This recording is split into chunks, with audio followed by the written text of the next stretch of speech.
Ens emmirallàvem nord enllà. Sabíem que arreu d'Europa s'havien creat associacions que oferien a les persones afectades un ampli ventall de serveis. Han estat molts anys de treball constant, per avançar en la normalització social d'aquesta malaltia i per aconseguir recursos destinats a la recerca, per anar implementant serveis en la mesura que detectàvem necessitats. Avui hem tornat a mostrar la solidaritat del poble de Catalunya, la solidaritat d'aquesta societat nostra que en moments complicats i difícils som capaços de posar un granet de sorra. Avui ho hem posat tots. Avui li diem a la Fundació que no estan sols, que estan acompanyats per totes i tots vostès.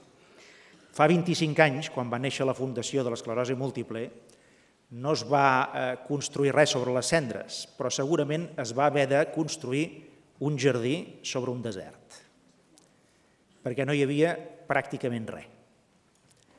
I aquella gent que vàreu tenir aquesta idea i que vàreu tenir aquest projecte, i deia la Rosa Maria, la vostra presidenta, aquell somni, aquella gent heu aconseguit, amb l'ajut de molts, però sobretot vosaltres, heu aconseguit fer un jardí florit.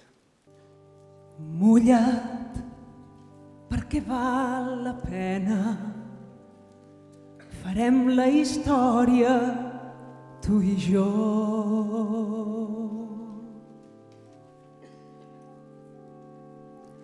Junts cercarem resposta, la il·lusió d'un sol que mai no es pot.